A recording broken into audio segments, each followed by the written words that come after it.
Welcome back to another episode of the Blueprint Finance podcast, and joined by Daniel Lipman and another special Daniel in the house, Daniel Freeman. He's head of underwriting for one of New Zealand's largest insurers, and he's coming up on 20 years experience in the industry. He's got a whole bunch of insights that we're going to tap into and pick his brain on.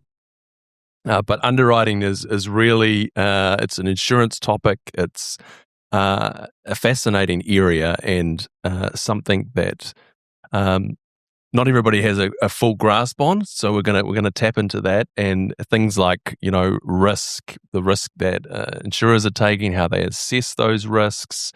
So stick around for this episode if you're curious. If you're a policyholder with terms, this might be of interest to you.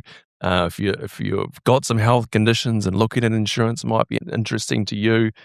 If you're an advisor, this might be interesting. Or if you're career curious, this might be an interesting deep dive into what is underwriting, because it's, unless you're in and around it, you may not know much about it. So really excited to have you here, Daniel, mate. And I don't want to talk for too long. We want to have you doing most of the talking. So welcome on the show. Thank you very much.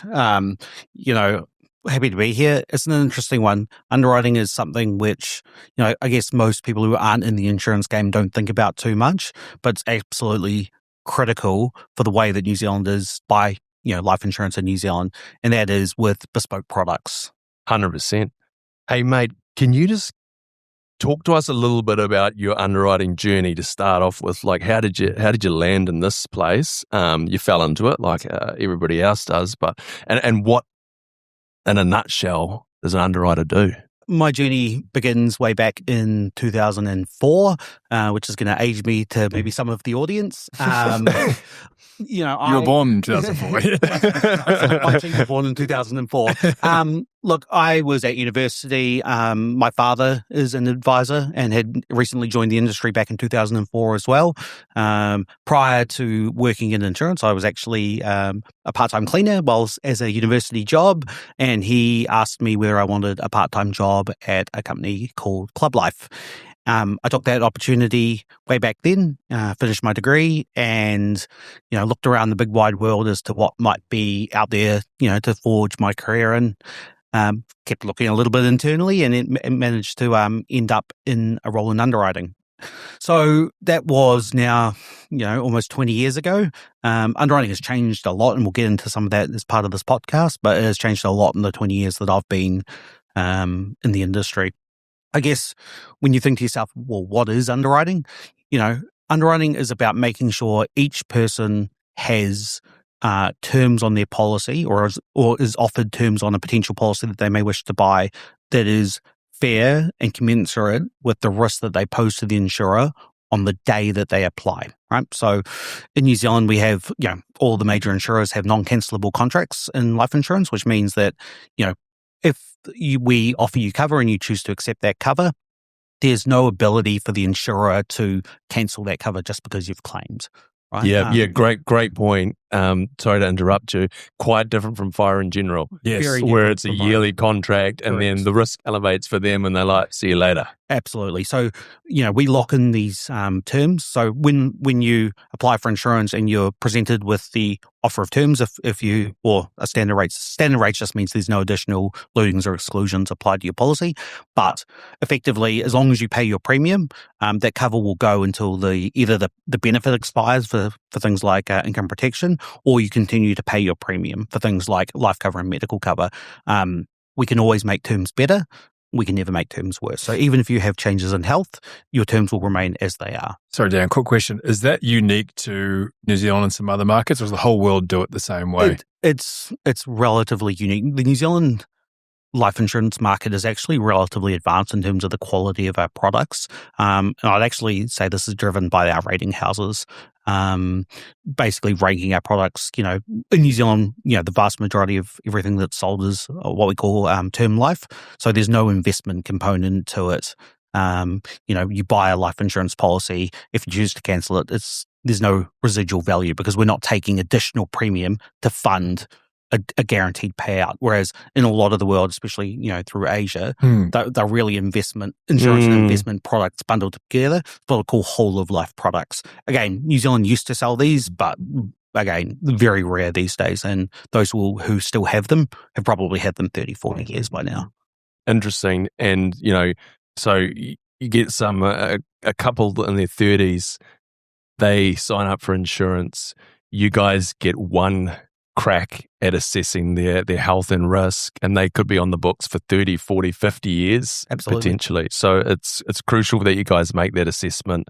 What are you guys looking for specifically when people are applying for insurance? Yep. So what we're doing is we're looking at the product that you've applied for, and we're trying to ascertain whether at the day that you're applying that you're at increased risk of claim for any of your pre-existing health conditions. So, for example, let's say you're just applying for life cover and you have high cholesterol. You're not the best at taking your medication. You sometimes forget, so your cholesterol levels are a little bit high. So, having high cholesterol does increase your risk of things like cardiovascular disease. So, may increase your risk of passing if you don't choose to control it. And therefore, maybe we need to charge you a little bit extra versus someone who is the same, age, gender, and smoker status as you, but either doesn't have high cholesterol or is taking their high cholesterol medication and bringing the levels back down to, clinical maximums or under clinical maximums. Yeah, brilliant. So you kind of start at a standard risk, which is like a population risk. So like Daniel Lipman, 30 years old, lean machine, class 1, no health conditions, bit of a dodgy back actually. We'll get to that later. We talk about musculoskeletal exclusions versus the same exact guy who's got a bit of high cholesterol or he's got a knee injury. And you've actually touched on something which I think people who aren't deep in insurance sometimes misunderstand, and that's we're not comparing you to someone your age, and we're comparing you to someone who theoretically has no condition. So, one of the most common exclusions we apply is the lumbar and or sacral spine, aka the lower back. Mm-hmm. And a lot of clients, on benefits like medical cover and on our disability income products may say, everyone has lower back pain, which is true to a point, right? It's true that a lot of people have lower back pain, and there's also a lot of people who have lower back exclusions as a result.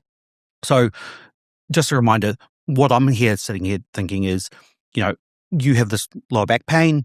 Are you more likely to claim for your lower back than someone who's never had lower back pain? That's what you're being compared to. You're not being compared to another 50-year-old builder, right? You're being compared to a theoretical standard risk because everyone's being done the same. So every single person is being compared to that theoretical standard risk. You got your age is already like factored into the pricing anyway. Correct. Yeah.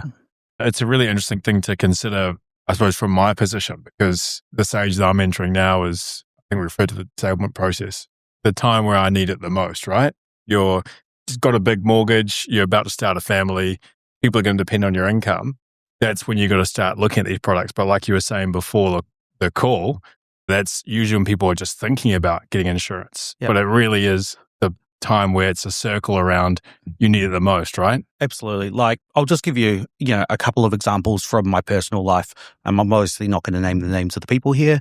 I had a brother of a former colleague who was a kiteboarder and unfortunately passed away in a freak kiteboarding accident. Kiteboarding is not the most dangerous of pastimes usually, but again, unfortunately he did pass away, and he left a wife and 3 young children, and completely unexpected, very healthy young guy. I had another one who's my wife's friend's husband. He thought he was fit and healthy and was out mowing the lawns. Came inside feeling unwell and passed away of a fatal heart attack at the age of 42. And both of those people, I believe, did have insurance, and the insurance did help their families at their sudden passing. But I guess New Zealanders all think it's not going to be them, right? The way I see it is, if I go through life and I get to a point, not yet, but one day where I may not need insurance because I'm financially secure without it, and I've paid all these premiums and not made any claims, then I'll consider it myself lucky rather than unlucky to have paid those premiums and not had to claim. Yeah, absolutely. We pretty much, most people in New Zealand, it's not like law, but most people driving around the roads would have their cars insured.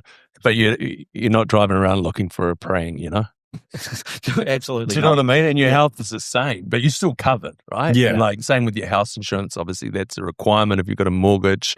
But you're not 5-10 years down the line going, geez, all that money and we didn't even have one house fire, Yeah. So you did right. Like if you can get through life and you're a donator to insurance, then that's a good thing. But you've not left things to chance. I want to get straight into a really interesting topic, and it's around mental health.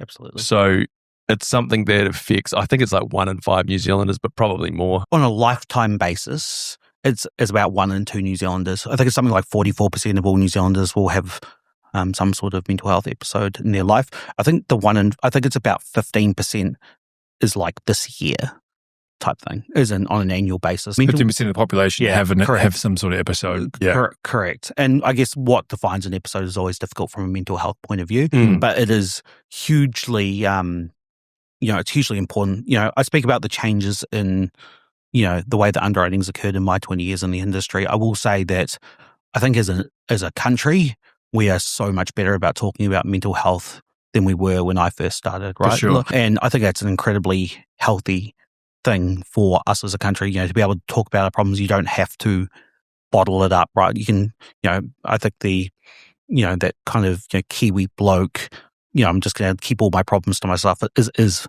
dissipating over time. And I think that's a good thing when it comes to talking about mental health in general. From an insurance point of view, though, it is hugely important.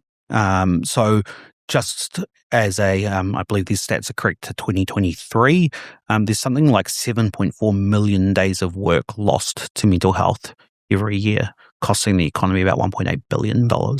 Wow. So it is... That's a pretty bleak way to look at it. That's a hell of a statistic. Yeah, that was a bloody good stat. Yeah. So that's why he's got the big job. So, I mean... Whilst it's great that we're talking about it as a country, from a risk point of view, when I'm someone who's assessing a potential client, I need to be cognizant of the fact that mental health is the number one cost of claim in New Zealand for our disability income products. Disability income is where you're off work for a period of time, you're still unable to work, and then a monthly... Is it by quite a big margin as well, is it? It's not by a big margin in terms of dollar amount, but it is on a quantity amount. Understood. So we do receive more musculoskeletal claims, especially for, the tradie world. If you break your wrist as a tradie, you're probably not going to get back on the building site until your wrist is strong enough to be able to complete those manual tasks. Yeah. But mental health can take absolutely anyone off work at any time. Exactly. Yeah, and are you still seeing long-term claims? Yeah, absolutely. So there are people who have significant mental health issues who will probably never return to work who are on claim. And, I would say that I'm pleased that they were sold products in time, prior to their mental health episodes actually occurring, and that the product is working for them. It's a good thing, right? Like, 100%. The one thing that I think people think is that insurers don't like paying claims. It's the reason why we're in business, right? We're in the business of paying claims, right? It's not about not paying claims. It's about making sure we pay, the right claims. Totally. As per our policy wordings and what we're priced in our products to pay. Yeah. And I suppose that's an important area where I suppose the anxiety comes around for a lot of Kiwis, right? This idea, or not even something that's true, but even just this thought that perhaps I'm paying for this insurance that one day I'm going to have to call on it and have trouble. You know what I mean? For myself, Rory would probably say I'm insured up to the gills. You're well covered, yeah. There you go. Yeah, thanks. My advisor thinks I'm all good. But then when I think about my situation, I'm insured because I want to make sure if something happens, my legacy is covered. And then as someone who is always trying to be forward thinker, you take it a step forward and say, well, have I really done everything I need to do to make sure that I'm going to be paid? You know what I mean? And so it brings more questions. Something I really want to discuss with you is this idea of sort of disclosure and medical records. How should we be approaching that sort of thing? Should we be going above and beyond to disclose? Should we be giving full access to medical records? Do insurers have access to your My Health sort of stuff? Like, any comments on that? Yeah, great question. So I would say to all people out there who are thinking about applying for insurance, to make sure that they disclose everything. Yeah. Right. You may think that it's not relevant, but let the underwriter make that asset, make that distinction rather than you, because the last thing you would want is for, let's say you broke your arm 2 years ago and you've got a big piece of metal in your arm because that's where they reattached it, and that's fine. You're like, but it's totally fine now and I have no symptoms, therefore I don't need to disclose it. Yeah. The question is that all the companies will ask about surgeries and, recent hospitalizations and things like that. If you choose not to disclose it, you may think, yep, great, my arm's covered. And then a couple of years down the track, you've developed osteoarthritis in your arm and you think that you're fully covered and you're not, right? And so, if you disclose everything and then you can make an informed decision as to whether, in a case where you may receive, exclusions, which means that we're not going to cover certain things, or loadings, aka you're going to pay a little bit more for the cover than the base rate, that you can make an informed decision, because it's not in anyone's best interest for that conversation to be happening when you need the money the most, right? Which is sure. claim time. Absolutely, the informed decision is a really good point. And the other thing is you may cut yourself off from the exclusion review. So you may have something that you've perhaps recovered from, but it's still on risk in the insurer's eyes. But give it another 12 months and that may not be a risk. But because if you've not disclosed it, well, the insurer, if it comes up, they'll go back to the time of application, right? Well, they wouldn't consider that, if this was excluded, we would have reviewed it after 2 years. I can't speak for all insurers. And again, just to be very clear, I speak on my own behalf. Yeah, just in general terms. At the insurers that I've worked with, we do consider whether we would have reviewed the exclusion off if there is cases of unintentional non-disclosure. So you've forgotten something. Let's say, we'll take it to say real basic. You went to your GP, you strained your back, and the symptoms lasted for a month, right? That's something that may happen to a lot of Kiwis. Most insurers will exclude that and will offer a review, let's say 12 months treatment and symptom free. That would be pretty normal. If 3 years down the track, if that happened a month prior to the commencement of the policy and 3 years down the track, they, were in a major accident, broke their back, at least the insurers I've worked at would look at that favorably, but legally don't have to, is my understanding of the law as well. So we, again, it's one of these things that you don't see so much. And you probably don't hear the stories as much, but, I do believe that insurers in New Zealand do try and do the right thing. Yeah. And there are claims that are paid to clients outside of the exact policy wordings because it's the right thing to do. Yeah, 100%. And I mean, in terms of claims getting paid, that's such a good point that you've just alluded to, and it's another demonstration that in typical terms, the insurers are looking for the way to pay the claim. It's not how do we get out of it. It's like, here's a clear way out of a claim, but they're looking at it, at a fair and reasonable angle and going, like, would we have covered this? Like, Correct. if everything was known and then the process was done with reviews, would we have covered it? It's like, yeah, we would have. Let's pay the claim. So just touching back on the medical records thing, look, when it comes to making disclosure to an insurance company, the insurers enter into these, we enter into these contracts in good faith, right? We are assuming that you are telling us the truth, and we will take your word for it when you tell us things. So I'll give you an example. Let's say you've got high blood pressure and you take medication. One of the questions you might be asked is, do you know your blood pressure? / is your blood pressure, have you been told that your blood pressure is normal? If you say, yes, I've been told my blood pressure is normal, insurers will say, okay, you have well-controlled high blood pressure. We're not going to apply any terms as a result of that. If you say, I have high blood pressure and I take my medication every day, but I don't know what the readings were and I don't know whether it was normal or not, all the onus goes back on the insurer to go and check with your GP and to obtain a copy of your medical records to see whether your blood pressure is well controlled or not before offering you terms. If the insurer chooses not to, then they would be deemed non-notice. And so effectively anything relating to that wouldn't be able to be relitigated at claim time. So I would say tell the truth, tell the insurers everything. But, if you know the answer to the question, feel free to tell us the answer, because we don't get notes on every single applicant. Right. So if you apply for cover with us and you disclose nothing and, you've got a normal height and weight, normal BMI, we're not going to go fishing around for notes. Yeah. And, we're not going to go fishing for disclosure. It's not, many years of 2008, there was a privacy commissioner ruling, and you can probably find it online, where a couple of insurers at that stage were basically asking for 5 years worth of notes too many times, and the privacy commissioner gave them a little slap on the wrist saying, please ask for the things you actually need to make an assessment. So, if you disclose something quite major, so let's say you're applying for life insurance and you disclose that you're a diabetic, all insurers will be going to get notes just so they can check on, the control of your diabetes, any complications associated with it before they're able to offer terms. We're not going to go back. We're going to ask for things relating to diabetes. We're not just going to ask for all your notes from day dot.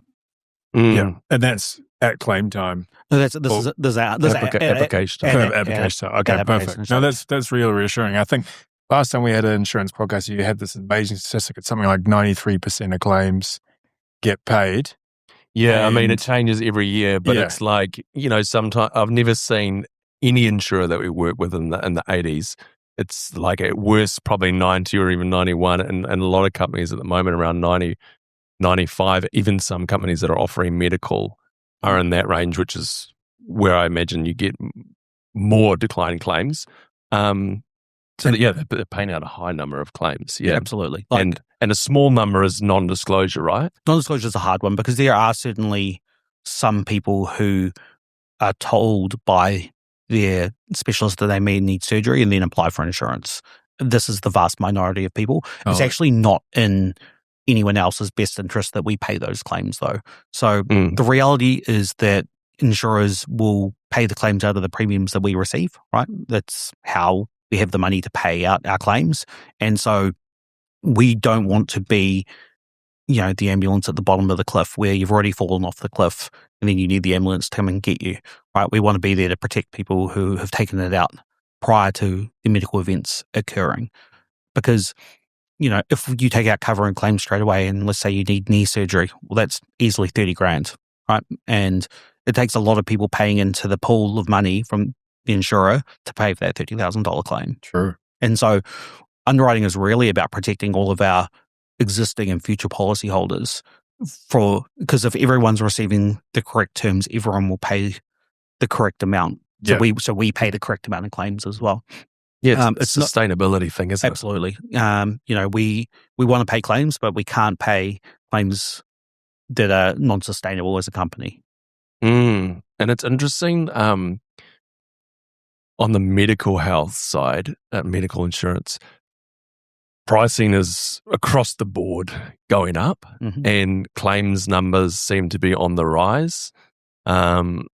I think recent times, Southern Cross, paying out more in claims than they're receiving in premiums. Absolutely. Which brings me to question group health cover a little bit around non-underwriting, where there's no underwriting, where, just a quick synopsis, employee covers 200, 300, 400, 500 staff and accepts the risk of everybody. Absolutely. How much do you think it's to do with perhaps that, I don't even know if that's an issue, non-underwritten cover versus just like medical inflation, public health system strain, that sort of stuff? Yeah, so we'll just touch on medical inflation a little bit because people may not know what that is. Everyone feels the cost of living crisis at the moment, right? And inflation is running, I think it's back up to 4% and a bit, and they're hoping it's going to get back down to about 2%. We would love it if medical inflation ran at 4%. The price of procedures and investigations goes up more every year. It's more and more and more. So, I think medical inflation at the moment, I think across the industry last year, the average health insurer increased their premiums by about over 20%, right? And it's, when people receive this bill from their medical insurer, they may be thinking it's because the medical insurer is making a bunch of money, right? The reality is that is just merely catching up to the amount of claims that we've received, and which is a good thing, but it just shows that the public health system is strained as well, right? And people are, rather than going via public health, because you have medical insurance, you can either go public or private. But basically, because the public health system is probably a little bit behind, everyone's going private, which is absolutely fine. That's why they buy the cover. The prices in medical inflation usually are more like 10%. But based on last year's premiums, again, across the industry, no insurer in particular, we're more like 20. Yeah. I imagine it's just this absolute snowball in that medical industry because every year the technology is developing. We learn about any technology developments, the costs, R&D, everything is just getting so much more expensive in that side of things, right? Yep. And so a bunch of the insurers have, one of the main reasons why a lot of people will buy medical insurance is to get non-Pharmac funded drugs. Yeah.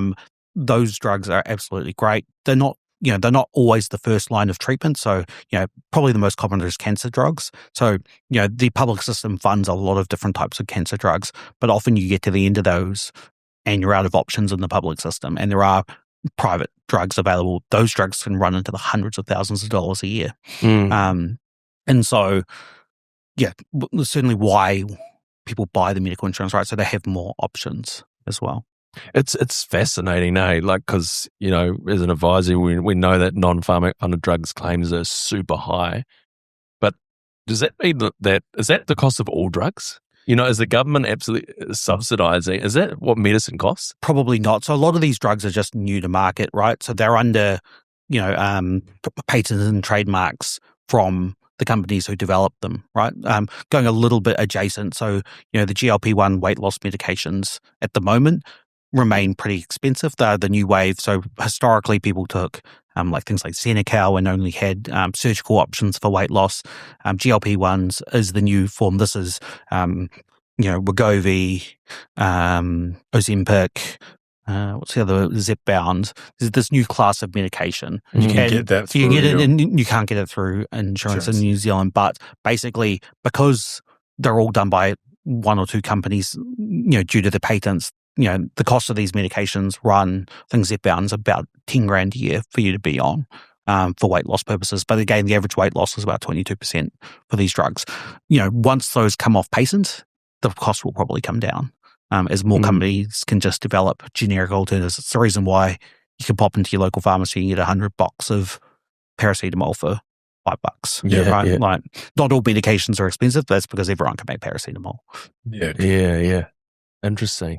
Hey, quick question. Just it's a little bit of a digression, but why can't we get very good dental cover in New Zealand? I'm actually not 100% sure. We would have to price for it, right? So it's like everything.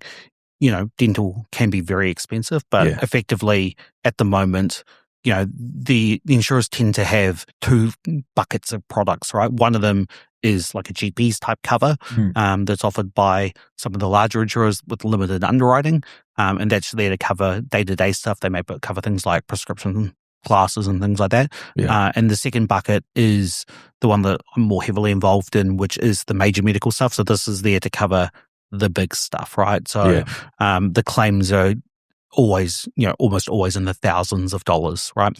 So even as something as simple as getting a scope thing called colonoscopy, where they basically just check your bowel out, that include just a basic colonoscopy in New Zealand, which you may need because you've got abdominal pain or rectal bleeding or something like that, is going to set the insurer back probably $3,500, and that's a pretty cheap claim in the grand scheme of things for medical cover. What are some of the perhaps less known big claims that we're seeing around this different niche brain surgeries or back surgeries? I would say that the most expensive claims tend to be one of two things. One is spinal surgery. Those spinal surgeons are hugely skilled at what they do, and it's incredibly complex. But those can run into the six figures. And again, the non-Pharmac drugs for especially, and it's not just cancer, right? There are other ones like autoimmune conditions which can have non-Pharmac drugs, but in general, cancer drugs running six figures as well. I haven't seen a 7-figure claim yet, but I think it's probably early days. When I first started, I worked at a company that also sold medical insurance, and the big claims were 50 or 60,000. And as I said earlier, these days, like a basic knee surgery is 30,000. I mean, these are major surgeries, don't get me wrong, but in terms of complexity for a surgeon, they're not hugely complex, but they still run 30,000. Yeah, it's amazing. I mean, it's just a fact of life, right? Addressing this part of the risk of living is going to keep getting more expensive. So you've got to do something about it. Insurance in place, and you've got to plan going to retirement. I've got some clients of mine in their 80s, and did all the right things, they're retiring very well. They've kept their medical insurance policies and they're paying, I think, $13,000 a month. And they're loving it.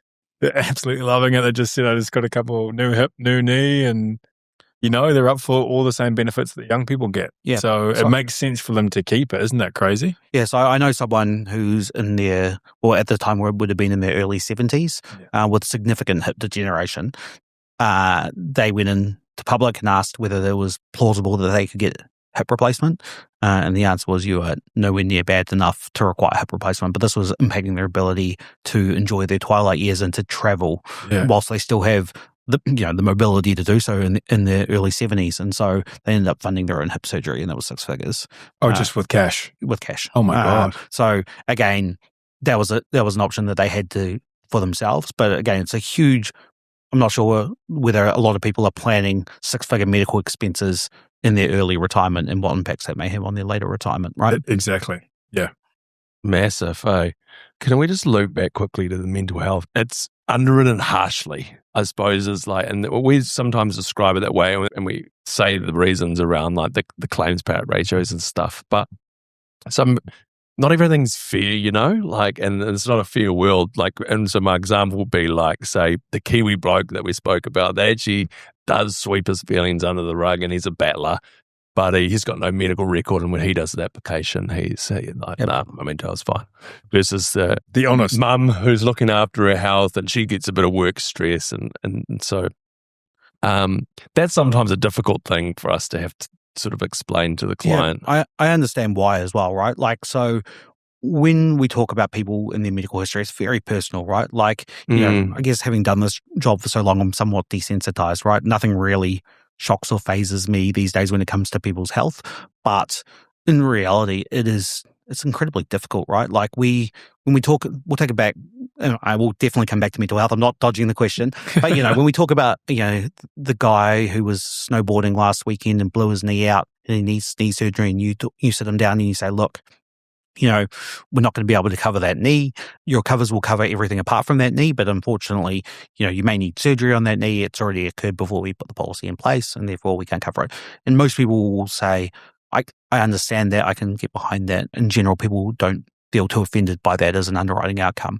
But when we talk about people who have had mental health events in their life, or they may still be treated for mental health, they think that the underwriters can't empathize with the situation that they present. There are a lot of people who have done incredibly well to make it through some incredibly tough situations, but from a risk point of view, they do represent a greater risk of going on claim, being one of those 7.3 million days the New Zealanders lose off work due to their mental health. And if they're at increased risk of that at the day that they apply, then we may need to exclude claims relating to mental health. And it's not that, the situation is unreasonable, or the reaction isn't completely understandable. Yeah. It's merely a risk assessment.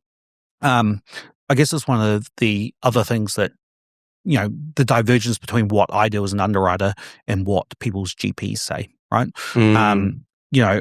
I'd just like to make it very clear that I'm not a doctor. I've been underwriting now for a long time, but I'm certainly not a doctor.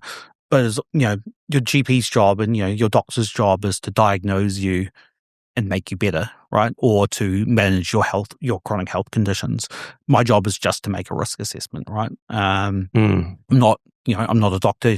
If you give me an X-ray, I'll look at it like everyone else and say, well, that looks a bit funny. I don't know how to read an X-ray, but I can tell you what the risk is associated with, the degenerative changes seen on said X-ray and what the likelihood of that leading into a future claim in insurance. That's what I can do. Yeah. So, so from that mental health point of view, it's just understanding that, especially as we're not talking about any individual here, this is just in general, it's not an indication of whether the reaction was fair or not against the situation that led to the mental health condition, episode, whatever you want to call it.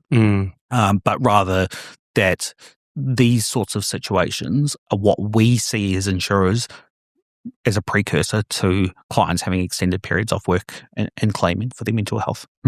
Such an interesting point when you bring up the GP, and because you'll get clients say, I've spoken to my GP and they've said, look, this is not an issue at all, and it might not be mental health. It could be any health thing. Mm-hmm. And the GP is not on the hook for potentially $1 million worth of claim or something like that. So the risk assessment and how they look at your health is completely different to the insurer that's collecting a couple of $100 a month, but is on the line financially and has a whole pool of customers to look out for. Yeah, it's again the other reminder, and it touches back on something right from the start of the podcast, is we give you these terms, and as long as you accept the terms, they're there forever, right? And so, let's say you went into your GP, and yes, for your annual checkup, hopefully people go for annual checkups, are good things to do. And your GP says to you that your blood pressure is a little bit high and that maybe you should, cut down your salt intake and eat some more vegetables and go for a run, and we'll check it again in 6 months. Right? That's what, some GPs will do. Another GP you might present to and they say, based on your family history and your overall risk profile and the fact that you're a smoker, I'm going to put you on a medication immediately. And then some GPs won't do anything at all, right? And again, that's in their professional opinion, the best way to treat the individual. I don't have that ability. I have to give you terms today. And again, if you do, if it is that high blood pressure and it gets better, we can always review terms to make them better than they are when we put the policy into place. We can never review them to make them worse. So if your blood pressure was a little bit high and we accept it, and then it skyrockets and you decide that, you never want to treat this ever, then the cover still remains in place, irrespective of the fact you choose, that person may be choosing to not treat the condition as their specialist or GP recommends. Yeah, 100%. One thing that I wanted to touch on was around, you guys are assessing risk and elevated risk, but it's not always like that. There's the application, sometimes there's additional tests, there's GP notes.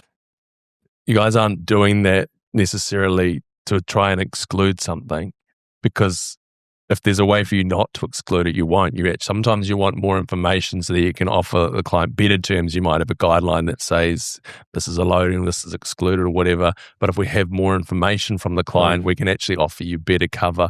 To the kind of it cuts both ways. Absolutely. And one thing that I guess, in my role, I really appreciate the role of the independent financial advisor and the ability to find the best terms in the market.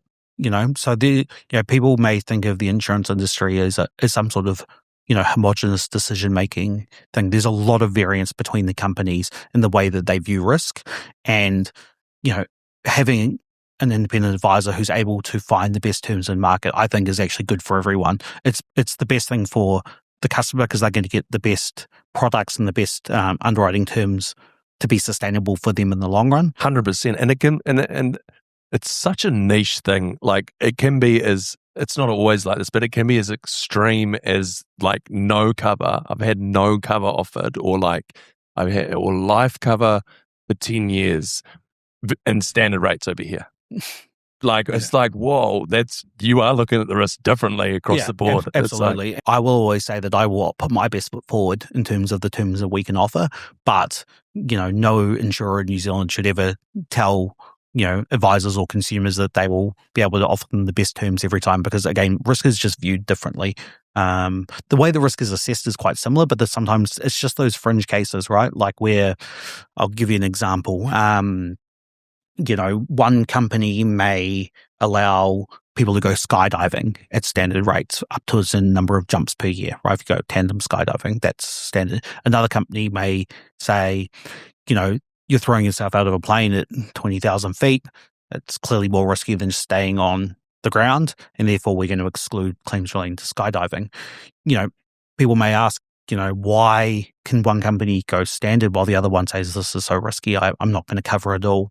The answer to that is it's competitive, and that the company who isn't going to apply terms to someone who goes skydiving is going to win a whole bunch more skydiving business. So if they don't think that they're going to receive a lot of claims out of that skydiving group of people, then, they will, have more clients on the books, which they believe will be a profitable, outcome for themselves, right? So, it's not always the same. And again, every insurer will have different places where they're stronger and weaker. Yeah. The amount of videos I've seen on social media of people jumping out of planes without the parachute or jumping off a bridge without the cord attached, I'd probably be rating for it. Eh? You'll never see me up there, right? I remember a long time ago, I had a friend buy me one of the sky jumps for my birthday, and it went uncashed. I'm okay, thank you. I'm more of a stand on the ground sort of guy. Re-gifted. Exactly. I did one in Croatia and on Hvar, which is an island, and it was terrifying. And, you open the door of the plane, you feel like you're going to get blown away. But anyway, did the thing in free falling, and then, of course, eventually you pull the chute. I'm a below knee amputee. And, you've come to a sudden stop as that parachute extends, and then the downforce of my leg, I was so close to losing it. I was so close to losing it. And I've lost it on a vertical bungee in Wellington. But obviously, the leg was just there. But if it was on Hvar Island, I might not have even got that one back. Even bucket. Yeah. Oh my God. Midway through my Croatian holiday. This opens up to a really important conversation. Obviously, now we've got the insurance. We've been all approved. Do I have to call my advisor every time I want to do any extreme sports and just check if I'm all good? So the answer to that question is actually no. So the way that insurance works, again, in the life and health world that I live in, is that the cover is non-cancellable, right? So if you decide, you're me and you're not into that, but then I go through a midlife crisis and then I decide I'm going to start driving rally cars, the rally is fully covered because the change in pastime, the change in occupation, all of these changes that occur after the commencement of the policy are still covered, right? So it's not about, some people inform us of changes, and again, but if the changes is a positive change that will positively impact the policy, then we look forward to hearing from you. If it's negative, like quote negative in inverted brackets, but if it's a greater risk, like you've started skydiving, you don't have to tell your insurer. And as long as you weren't doing whatever that was prior to the commencement of the policy, then it's absolutely no problem. So interesting, and that's valuable. So if I leave my career as a mortgage advisor, become a deep sea oil driller. Underwater. What's that? High risk occupation? You might as well do some explosive work underwater. Something like that. Yeah, just something where it's just a hazardous job. Yeah. Then effectively, if you had that, you'd still be covered. The most important thing is just make sure you nail it on the way in and you're sorted. Absolutely. Completely honest with your insurer. Get everything that you need on the way in and you're sorted. 100%. And then you have to think about it again. Another interesting one, at least from my point of view, is smoking, right? So I mentioned smoking once before. The way that all insurers in New Zealand will treat smoking is that, both smoking and vaping are considered to be smoke rates. So we haven't really touched on this. The price that you pay an insurer works is based on your age, your gender, and your smoker status, right? And smokers do pay more, with the risks associated with smoking. If you quit smoking, then I think I speak for all insurers, but I'm pretty sure all insurers will change you to the non-smoker rates after a period of 12 months. Right, so 12 months smoke-free, you get to be non-smoker rates. Brilliant. Yes and no.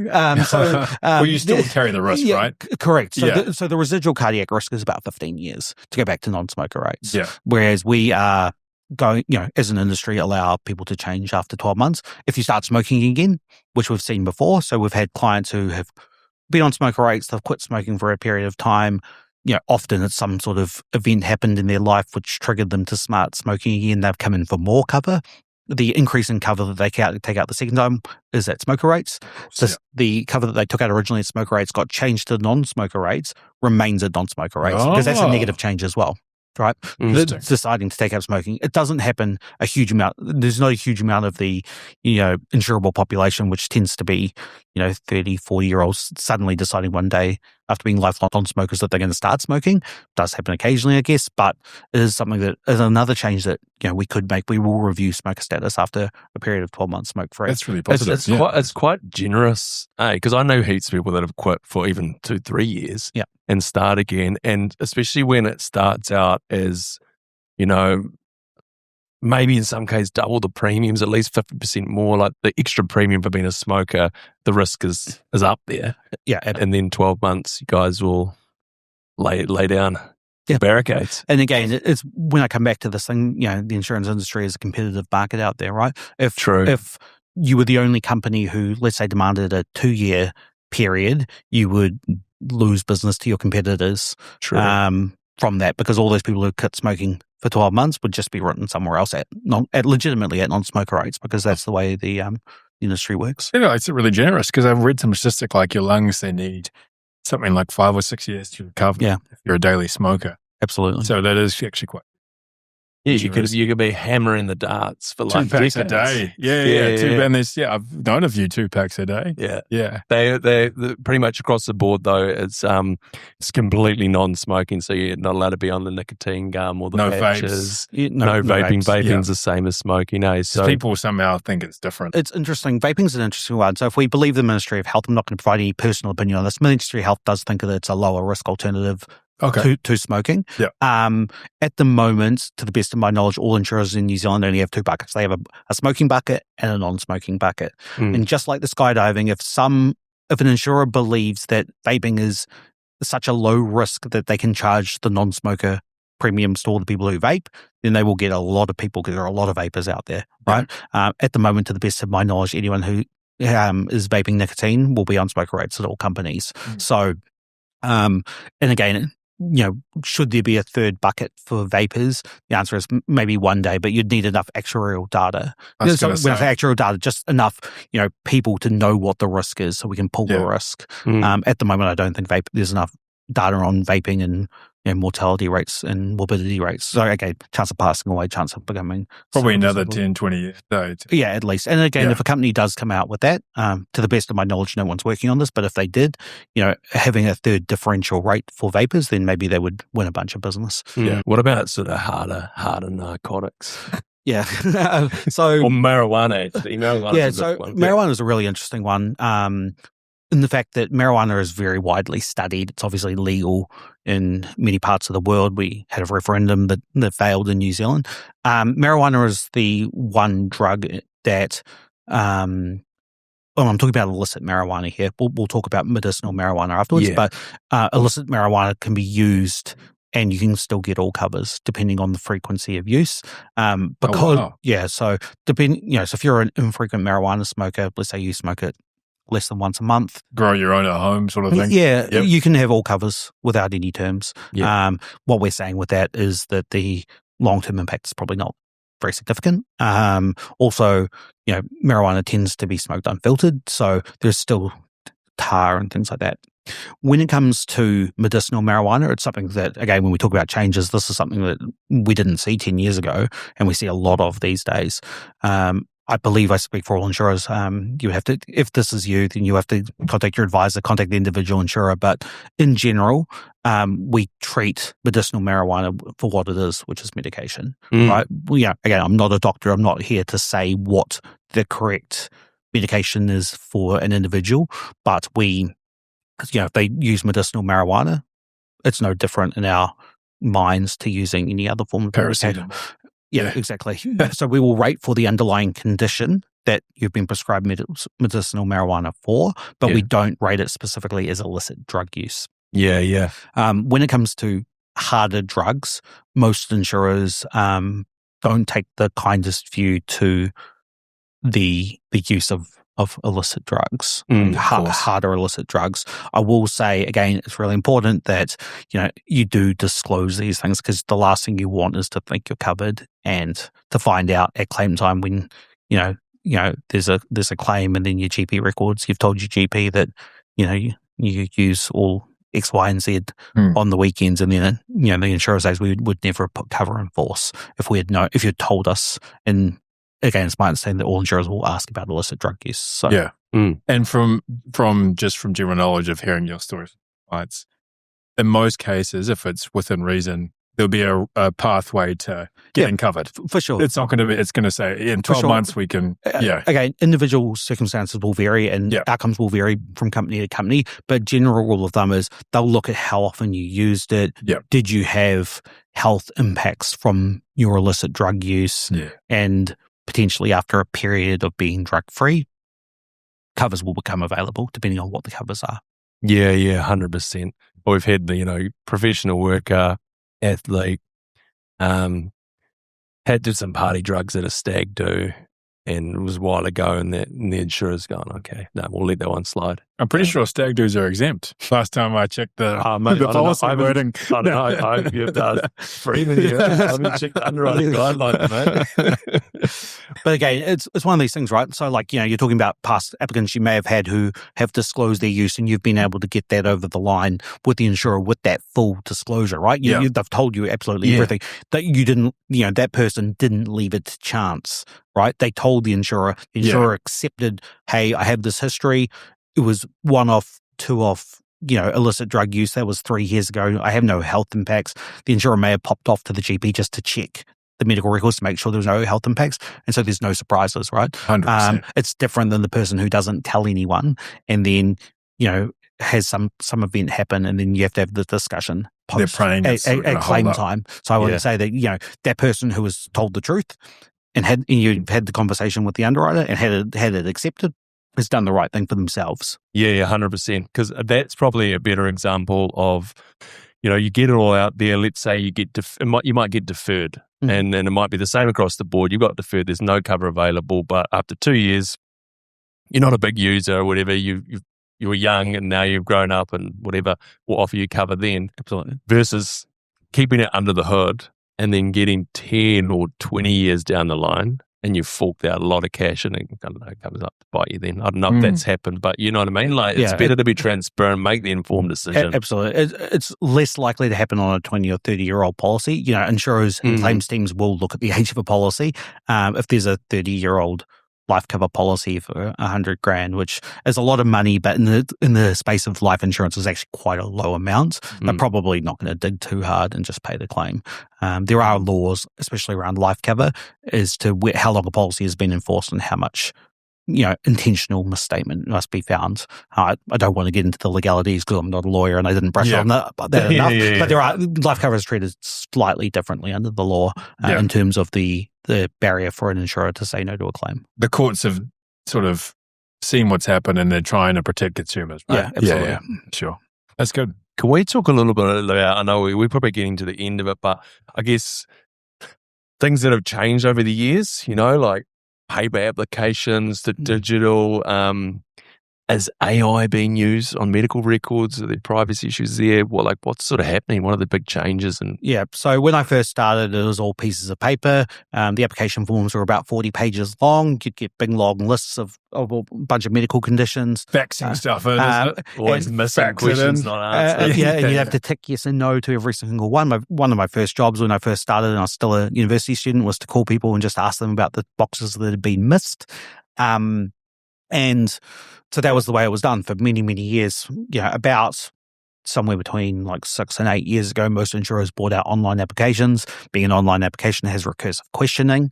And so it will look at the benefit you've applied for and ask questions relevant to that. If you are applying for life cover and you disclose a broken arm, most of them aren't even going to ask you any questions, right? There's nothing you can tell me about your broken arm that's going to affect your chance of passing away, right? And so they're a lot more clever. That's kind of the stage one. And so those, what we call underwriting rules engines, most insurers have them these days. They're very linear, right? They follow a flow and say, if you follow this flow, you come to this outcome. And then if you follow this flow, you come to that outcome. And if the flow is too complicated, it gets referred to an underwriter to read and request notes as appropriate. I think that that is probably the starting step. AI is here. And as long as, we've obviously had a number of major data breaches, not from insurers. I just want to be very clear, it's not from insurers. There was the Manage My Health breach. Oh, yeah, that was a big one. A big breach. And they were held hostage. Yeah. Yep. And so there's been a number of breaches and, insurers treat health information very securely. Again, to the best of my knowledge, no life or health insurer has ever been breached in New Zealand in terms of their security, in terms of client/patient information. But, we all work very carefully. However, AI will come. I don't want to say exactly how and why. One, to protect my current, my current employer, and also just commercial sensitivity. Yeah. But, the way I see it is, if we look 5 years into the future from here, and if we could get to a point where if people were willing to put or allow AI to access their medical information, right? And, in a consented process, not that we're just going to go pop off and do it for everyone, but like if you consented to that and then it asked, we asked you questions related to the things that were in your medical records so you didn't miss stuff, right? Unintentional non-disclosure is a thing. But if we could, in another 5 years, we could use AI so that we can prompt clients, right? We go grab, not individuals, but AI goes and grabs the last 3 years worth of notes and say, hey, how about this? How about this? How about this? Rather than ask, because it's still, at the moment, it's still the client saying, have you had surgery? Yes, I had knee surgery. And then you answer some questions about knee surgery. My dream is a world where if a client is willing to release their medical information, the AI reads it and then provides more bespoke question sets to applicants. Now, is this coming in the next 6 months? No, to the best of my knowledge, unless one of our competitors already have done this, but not to the best of my knowledge. But do I think this is where the industry should go? Because again, it's about making the process a little bit easier. The process is daunting, right? And that's why engaging with a financial advisor to help you through the process is so good. But if we could make that process even easier for people, and then just say, hey, this is the stuff that we know about in your medical records, can you answer this, and allow that to speed up the application process. I'll just touch on this a little bit. Most people don't buy life and health insurance before they've bought some form of general insurance, right? Most people buy a car at the age of 16 or 17, and then their parents say, you need your third party fire and theft just in case you hit the Lamborghini on the way out, right? And so they've engaged with general insurance where, you can go online or buy it over the phone and your policy is issued before you left the lot. Because of the way that life and health insurance works and the fact that, you're receiving, someone is looking at your actual medical records to come up with a decision for your policy that can't be cancelled. The process is much longer, right? It takes a lot longer. So I think, one of the things I'm very passionate about is reducing friction, right? And to get better outcomes to people. And so they can make that informed decision as to whether they believe that buying the product, fits their life, basically. So that's where I think we're going. It would add like a layer of peace of mind on both sides, like the insurer and the client side, because you sometimes get like advisors who feel like insurers should go for medicals more.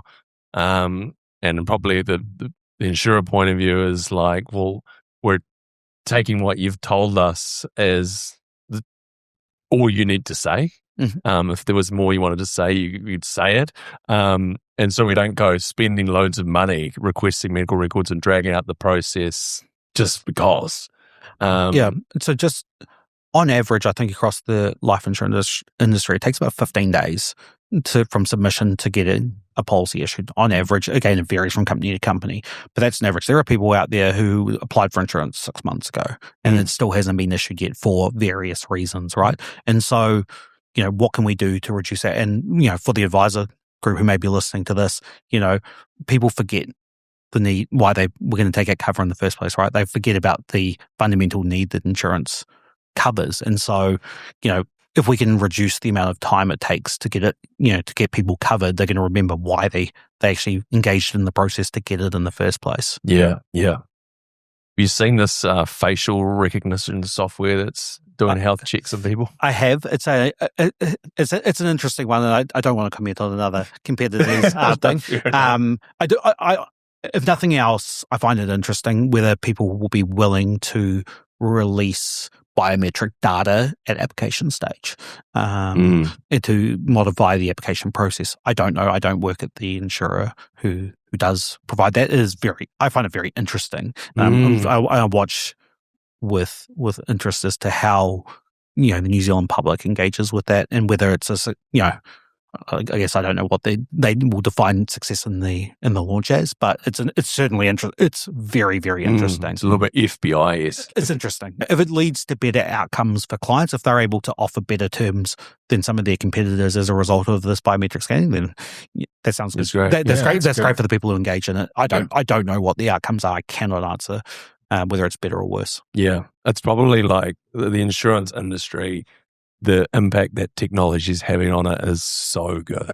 When I started, it was just at the end of paper applications, and everything went online, and so I didn't see what others had to go to. But there was a process that all changed, and even like Zoom calls, COVID, it's changing for the better, right? And on the advice side, there's obviously lots of stuff out there now too. I mean, absolutely. Like COVID was an interesting one. I had advisors who had been in the industry for 20 years, and they told me that they didn't want to learn how to have conversations with people who were ready to have conversations about their risk.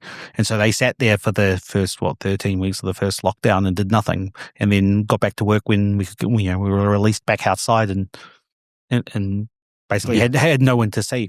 Whereas others pivoted knowing that, sometimes nothing focuses your attention on your mortality and your risks like a global pandemic, right? And so actually for insurers, I know I got a little car refund during COVID because there was no one driving their cars. I got but effectively it focuses the risk, right? Some, major events actually tends to increase the number of people who start looking for life and health insurance because, it can happen to anyone. Again, it's a missing puzzle piece. Thinking about building a legacy and retiring, right? It's that missing piece. Answer that what if. The way I personally see it, and I've always said to my wife, is that, if I had to pass away before her, and if I see give a little page for her behalf, I'm going to come down and haunt her. I'd like to think. I'd like to think that. And again, I'm fortunate enough because again, it's not cheap. I am fortunate enough to be able to buy the amount of insurance that I think that she would need if I was to pass away or to have a major health event. But yeah, I've told her no give a littles for you. No mushroom beef Wellingtons either. Not everyone might get that reference. Niche crime reference.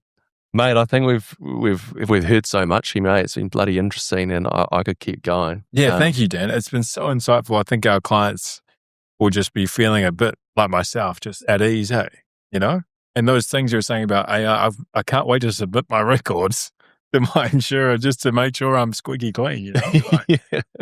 Yeah, mate. We really appreciate you coming in, and your insights are invaluable. And I know you're a big supporter of the WAS, so we might do a few quick fire questions. Number one, is it our year? It is absolutely our year. You'll find me in the Lower East, by the way. I thought I recognised you. Nice, mate. Cheers for coming on. Thanks for having me.